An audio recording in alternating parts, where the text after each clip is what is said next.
तो red dress की last episode के एंड पे हमने देखा था कि हमारा कैंगली जो होता है वो अपने मास्टर की एडवाइस को ना मानते हुए माउंटेन के ऊपर चला जाता है और वहां पर से वापसी पे आते हुए उसकी हालत काफी ज्यादा खराब हो जाती है क्योंकि वो माउंटेन से ऑपोजिट साइड के ऊपर जा रहा था। उसे लगा कि वो पैलेस की तरफ जा रहा है लेकिन वो ऑपोजिट साइड पे जा रहा होता है और वहीं पर जाते जाते वो नीचे गिर जाता है क्योंकि उससे और ज्यादा चला नहीं जा रहा था और बर्फ की वजह से वहां पर ठंड बहुत ज्यादा होती है। उसके मुंह से ब्लड निकलना शुरू हो जाता है और वहीं पर बर्फ के ऊपर गिर जाता है। खांसते खांसते वो फिर से उठता है और कहता है कि मैं यहाँ पर बिल्कुल भी हार नहीं मान सकता, मैं गिव अप नहीं कर सकता। मेरे मास्टर को मुझसे उम्मीद है क्योंकि मास्टर ने मुझे यहाँ पर मेरी जान बचाकर एक नई जिंदगी दी है तो मैं उसके लिए उनका बहुत ज्यादा ग्रेटफुल हूँ। लेकिन अभी मुझे एक ड्यूटी पूरी करनी है, मुझे ग्रेट डिमोनिक सेक्टर के सभी लोगों को मारना होगा, मुझे अपना बदला लेना है। और इसी के साथ उसे सामने से टाइगर आता हुआ दिखाई देता है तो वो टाइगर उसकी तरफ आगे बढ़ रहा था और कैंगली उस टाइगर की तरफ देखता और कहता है कहीं ये वही टाइगर तो नहीं है जिसके बारे में मास्टर ने मुझे बताया था कि उस माउंटेन के करीब मत जाना क्योंकि वहां पर एक बहुत ही खतरनाक टाइगर है जो कि इंसानों को खाता है। तो कैंगली कहता है कि मैं तो यहाँ पर से वापस पैलेस की तरफ जा रहा था, कहीं ऐसा तो नहीं है कि मैं यहाँ पर गलत डायरेक्शन में आ गया।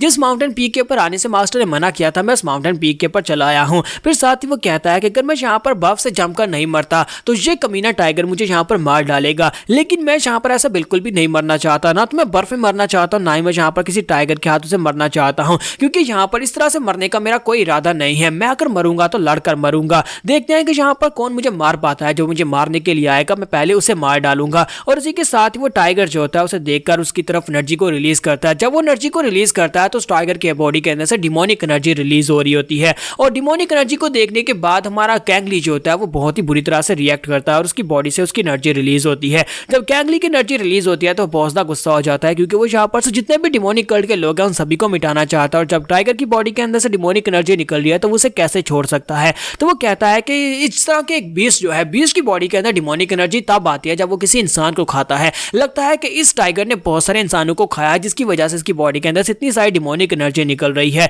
चाहे ये कितना ही डिमोनिक क्यों ना हो लेकिन यहाँ पर इसे मेरे हाथों से मरना ही पड़ेगा क्योंकि मैं जहाँ पर उस हर एक बंदे को मार डालूंगा जिसकी बॉडी के अंदर डिमोनिक एनर्जी है। और वो बड़ी तेजी के साथ उसके ऊपर अटैक करने के लिए आगे बढ़ता है। यहीं पर से नेक्स्ट सीन में उसके मास्टर को दिखाते हैं कि उसके मास्टर भी उसे माउंटेन के ऊपर ढूंढ रहे होते हैं। वो चला चला कर कह रहे होते हैं कैंगली कैंगली तुम कहाँ पर चले गए, कैंगली तुम मुझे बताए बिना यहाँ पर कैसे आ सकते हो। और इसी के साथ उन्हें साइड के ऊपर से डिमोनिक एनर्जी महसूस होती है और साथ ही वहां पर से उन्हें ब्लड की स्मेल आती है। तो वो कहते हैं कि ये क्या, लगता है कि यहाँ पर ब्लड की स्मेल है, कहीं उस टाइगर ने मेरे डिसाइपल कैंगली को मार ना दिया हो। तो बड़ी तेजी के साथ उस ब्लड की स्मेल का पीछा करते हुए उसकी तरफ भागना स्टार्ट करते हैं। जैसे वो लोग जैसे मास्टर सू वहां पर पहुंचते हैं तो वहां पर सीन देखकर वो बहुत ज्यादा हैरान होते हैं कि उनका डिसाइपल जो होता है अपने हाथ में वहां पर टाइगर का पंजा लेकर खड़ा होता है जबकि उसके सामने वहां पर टाइगर पड़ा होता है। टाइगर की बॉडी के टुकड़े टुकड़े हो चुके होते हैं, उसकी टांगे, उसका सर, उसकी बॉडी के टुकड़े टुकड़े हो चुके होते हैं। और ये देखकर वो बहुत ज्यादा हैरान होते हैं और कहते हैं कि इस टाइगर का वजन तकरीबन 500 पाउंड तो होगा ही, लेकिन इस लड़के कैंगली ने यहाँ पर अपने हाथों के साथ इस टाइगर के टुकड़े टुकड़े कर दिए, इसने ये कैसे किया होगा। मैं यहाँ पर ये सोचकर ही बहुत ही हैरान हो रहा हूँ। कैंगली की तरफ वो देखते हैं तो कैंगली जो होता है उस टाइगर के मरने के बाद उसके पास खड़ा होकर मुस्कुरा रहा होता है और साथ उसकी बॉडी के अंदर सेम वही लुक निकल रहा होता है जो लुक उन्होंने पहली बार उसकी आंखों में देखा था। मास्टर सू कहते हैं कि इस लड़के की बॉडी के अंदर से बहुत सारा किलिंग ओरा निकल रहा है, सिर्फ और सिर्फ किलिंग ओरा और मैडनेस निकल रही है जो कि सिर्फ और सिर्फ गुस्से से आती है। और वो चिल्लाकर उसे कहते हैं कैंगली कैंगली तुम वहां पर क्या कर रहे हो। जैसे वो अपने मास्टर की तरफ देखता है तो वो फिर से अपने होशो हवास में आ जाता है और वहीं पर बेहोश होकर गिर जाता है क्योंकि असल में उसकी बॉडी के अंदर जो इननेट डिमोनिक की होती है वो यहाँ पर उसे ये सब कुछ करवा रही होती है। लेकिन जैसे वो डिमोनिक की को छोड़ता है इसी के साथ ही वो बेहोश हो जाता है। तो मास्टर बड़ी तेजी से आगे की तरफ बढ़ते हैं, जाकर उसे उठाते हैं और कहते हैं शुक्र है कि ये सिर्फ बेहोश हुआ है। और वो उसे उठाकर वहां से वापस की तरफ भागना स्टार्ट करते हैं ताकि उसे अपने सेक्टर अपने घर में वापस लेकर आ सके। तो उसे पैलेस में वापस लेकर आते हैं और वापस आने के बाद उनके पास जो उनका मेडिकल एग्जामिनर होता है वो वहां पर आता है, उसकी बॉडी को चेक करता है और कहता है कि इस लड़के की एनर्जी जो है वो काफी ज्यादा अजीब है। हालांकि मैंने अपनी लाइफ में बहुत सारे लोगों को देखा है जिनकी बॉडी के अंदर इननेट की पावर होती है जो कि उनके पैदा होने के साथ उनके पास होती है। तो मास्टर सू से कहता है कि हाँ ये बात तो वाकई में सच है। तो उनका जो मेडिकल एग्जामिनर होता है वो उससे कहता है कि मुझे ये बताओ कि ये लड़का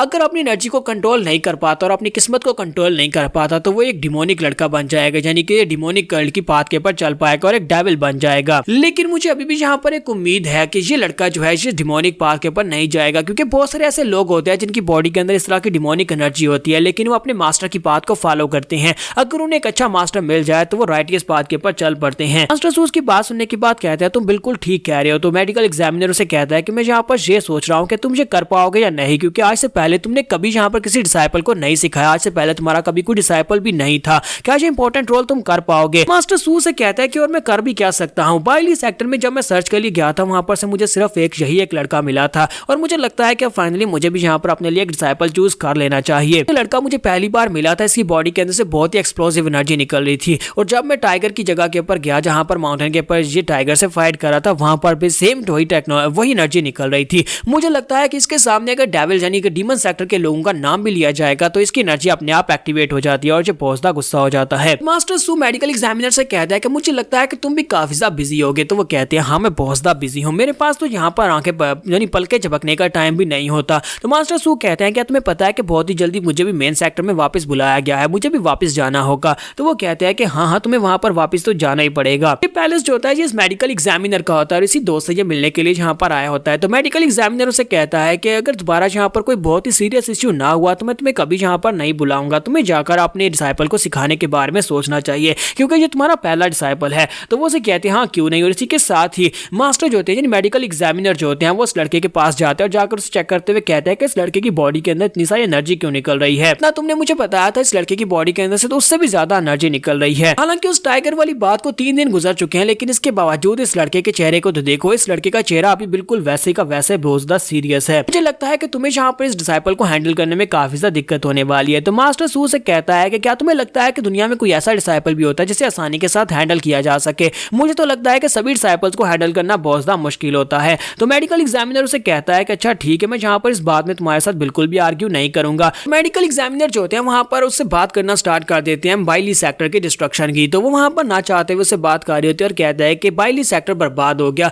जो कि हमारे कुल्लून सेक्टर के लिए एक शील्ड का काम करता था क्योंकि वो रास्ते में पड़ता था। अब यहाँ पर उनके डिस्ट्रॉय होने के बाद हमें भी काफी नुकसान हो सकता है लेकिन मुझे बाइली सेक्टर के लिए काफी ज्यादा अफसोस है कि डिमोनिक कल्ट के लोगों ने बहुत ही बुरी तरह से बर्बाद कर दिया। जैसे वो डिमोनिक कल्ट का नाम लेते हैं इसी के साथ ही कैंगली जो होता है उसकी बॉडी के अंदर इनेट एनर्जी अपने आप एक्टिवेट हो जाती है और वो गुस्से के साथ उनके पर अटैक करने के लिए आगे बढ़ता है और कहता है क्या तुमने यहाँ पर डिमोनिक कल्ट का नाम लिया। जैसे वो आगे बढ़ता है इसी के साथ ही उसके मास्टर बीच में आ जाते हैं, उसका हाथ पकड़ते हैं और कहते हैं बेवकूफ बच्चे जो तुम क्या कर रहे हो, तुम हमारे मेहमान के ऊपर अटैक नहीं कर सकते। और इसी के साथ ही कैंगली को होश आ जाती है, वो कहता है कौन तुम कौन हो। तो मास्टर सू से बताते हैं कि तुम यहाँ पर जल्दी से वापस सो जाओ, बाद में तुम्हें बताऊंगा। और इसी के साथ ही उसे फिर से बिस्तर के ऊपर लेटा देते हैं। मास्टर सू जो होते हैं वो मेडिकल एग्जामिनर से कहते हैं देखा मैंने तुमसे कहा था ना कि जैसे यहाँ पर इसके सामने डेविल का लफ्ज भी लिया जाता है तभी ये बहुत ज्यादा गुस्सा हो जाता है। अब दोबारा यहाँ पर इसके सामने डेविल या फिर डिमोनिक कल्ट के लोगों का नाम मत लेना, यहाँ पर डीमन का नाम लिया जाए या फिर यहाँ पर डिमोनिक की को महसूस कर ले जो उसी वक्त रिएक्ट करना शुरू कर देता है। इसका रिस्पॉन्स बहुत ज्यादा तेज है। अब मुझे नहीं पता कि ये सब कुछ कैसे हुआ, ये सब कुछ कैसे ट्रिगर होता है। हो सकता है कि इसके पेरेंट्स, इसके दोस्तों और इसकी फैमिली के लोगों के मरने की वजह से ये सदमे में हो जिसकी वजह से